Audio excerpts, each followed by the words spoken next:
Welcome back to my channel and salam gedabler. Pemirsa yang terhormat, sejak 1961 hingga sekarang nilai rupiah tidak pernah menguat. Jadi begini, nggak sampai dengan detik ini yang namanya rupiah itu nggak pernah bertumbuh. Justru saat ini rupiah sudah stabil dan akan semakin menguat. Jadi begini, yang namanya impor kan kita sudah bicarakan di awal. Ketika impornya besar ya, energinya besar yang dibutuhkan, maka kemudian impornya besar karena industri berjalan. Industri semakin meningkat, kebutuhan BBM semakin banyak, impor semakin besar. Nah, itu yang membuat kemudian nilai tukar rupiah merosot. Jadi yang dikurangi adalah impor. Dengan cara apa ya? Dengan cara membangun kilang. Hayo, siapa yang sudah membangun kilang? Pak Jokowi guys ya, mohon maaf. Saya bukan ingin membesar-besarkan ya seperti apa teman-teman sudah tahu sendiri lah Pak. Pak Jokowi tanpa kita besar-besarkan di konten juga sudah besar namanya teman-teman ya. Secara fiskal, secara ekonomi, secara cerdas pasti mereka mengakui semua tentang apa yang dilakukan oleh Bapak Insinyur Joko Widodo. Berikutnya, siapa lagi ya orang-orang hebat yang bakal bisa menaikkan nilai tukar rupiah di Indonesia?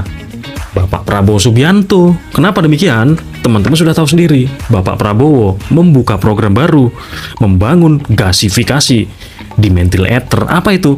Nah, Dimethyl Ether ini setelah digasifikasi teman-teman sebelumnya berupa batu bara. Batu bara ini kenapa penting? Ini jumlahnya melimpah loh di Indonesia. Dengan jumlah batu bara yang sangat melimpah, ini akan mampu menggantikan kebutuhan impor LPG yang jumlahnya memenuhi 70% kebutuhan masyarakat Indonesia.